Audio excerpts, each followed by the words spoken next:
Salut, c'est Zeppeli, et aujourd'hui on va regarder ensemble cette figurine Grandista de Jolene Cujo, donc une figurine éditée par Bandai Spirits dans le label Banpresto. C'est un personnage qui est tiré de la sixième partie de JoJo's Bizarre Adventure dans sa version animée, donc Stone Ocean, qui vient de débarquer sur Netflix pour 12 épisodes, et donc c'est bien de cette version-là qu'il s'agit.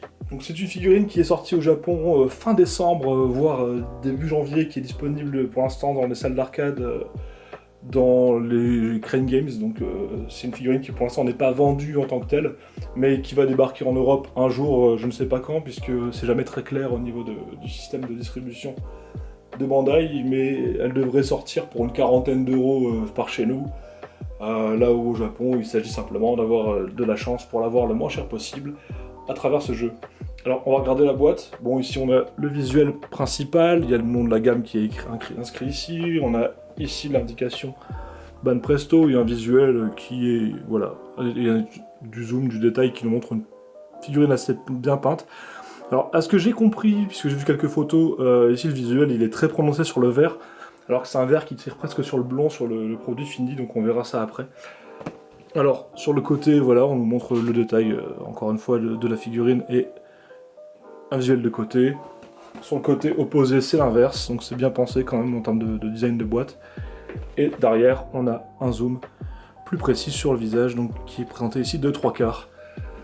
A noter qu'on a ici un label qui montre bien que c'est un produit officiel de la Shueisha et un label qui montre que c'est un produit pour les salles d'arcade.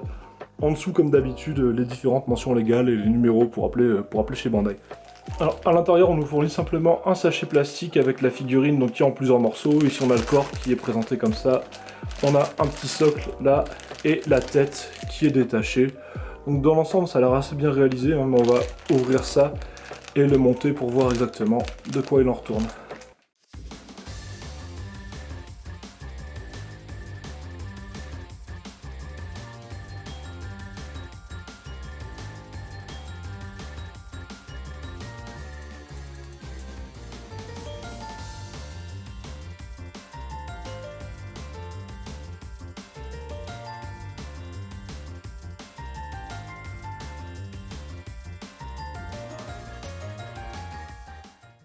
Au niveau du rendu global, c'est plutôt pas mal. Alors on a une figurine qui est de grande taille, hein, qui tire vers les un peu plus de 25 cm, ce qui, à mon avis, est l'attrait de la gamme. Donc c'est de grandes figurines qui prennent de la place et qui font joli dans une collection. Mais c'est vrai que c'est surtout des figurines qui sont quand même plutôt de l'entrée de gamme. Donc c'est vrai que ça peut se voir assez vite. Alors, comme je vous disais, au niveau de la correspondance entre le visuel et le produit fini, il y a quand même un petit décalage au niveau de la couleur des verres dans les cheveux. Si on regarde de près, on voit que c'est plus un blond qui tire sur le vert qu'un vert comme on a sur la boîte.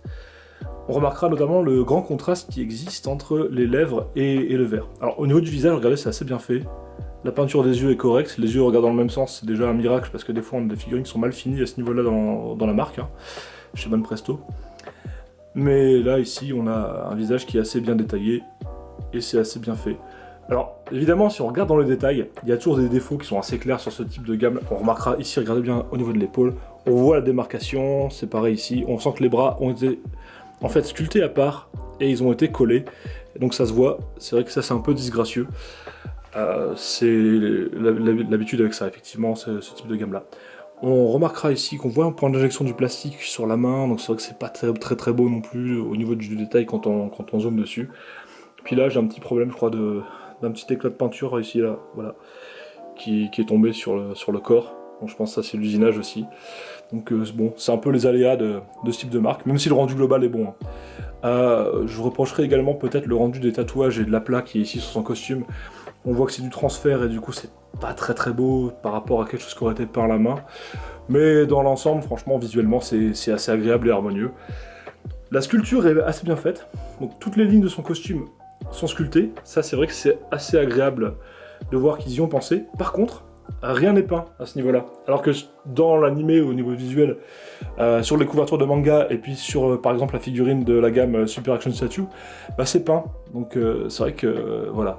Alors, à la rigueur, on peut les peindre soi-même si on veut. Ça n'a pas l'air d'être très compliqué, je pense que même avec un stylo peinture, ça peut se faire. Mais c'est dommage, en fait, qu'on ne nous l'ait pas proposé dès le départ. D'autant que cette figurine, je pense, sera vendue pour un tarif d'environ 40 € en Europe, ce qui à mon avis est abusif pour ce type de produit. Bon, sinon évidemment, je suis pas non plus mécontent du résultat global, d'autant que j'aime assez bien le socle ici, en fait, le choix d'avoir juste un truc qui ressemble à une sorte de lame de parquet limite, comme ça, dans un marron, et puis que ça soit plat, et pas une espèce de saloperie à moitié transparente et totalement disgracieuse, bah je préfère. Voilà, je trouve que c'est quand même bien plus agréable, donc il y a un effort qui est fait à ce niveau-là. Donc, bien évidemment, c'est pas la meilleure figurine qui existe du personnage de Jolene, mais pour le price point qui est proposé, c'est vraiment quand même du bon travail. Alors, pour conclure, ce que je dirais, c'est que si jamais vous avez l'occasion de l'avoir à un tarif japonais ou de la choper, je sais pas, en arcade, je sais pas si par miracle vous habitez au Japon, parce que c'est compliqué d'y aller en ce moment, hein.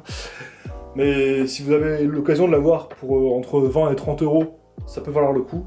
Maintenant, à 40 euros, je dirais que ça pique, franchement. Parce que ça reste un produit d'entrée de gamme, qui fait le travail, qui est assez joli, mais je vous conseille pas en fait de mettre une grosse somme là-dedans. Si vous voulez une figurine plus détaillée, je vous dirais de vous tourner vers Medicos par exemple, ou d'attendre, je sais pas, la Nendoroid qui va arriver bientôt. De toute façon, on vient de commencer la partie 6 en animé, c'est encore en cours pour pas un bon moment dans l'année, donc je pense qu'il y aura d'autres produits qui vont arriver, en plus même Banpresto en a annoncé d'autres. Donc peut-être soyez patient et puis voyez s'il y a mieux. En attendant, c'est un produit que je conseillerais, voilà, quand même. Je vous dis juste, attention au prix, faut savoir ce que vous achetez. Ça reste du Bandai Spirits, mais dans la gamme Banpresto. C'est de l'entrée de gamme. Ça vaut le coup pour le prix qu'on en demande en temps normal, c'est-à-dire une vingtaine d'euros, 30 euros. Au-delà, je pense que vous pouvez être arnaqué. Voilà. Clairement, je pense que le mot est lâché comme ça. Donc, à vous de réfléchir avant de vous lancer. On se retrouve bientôt sur la chaîne. Salut!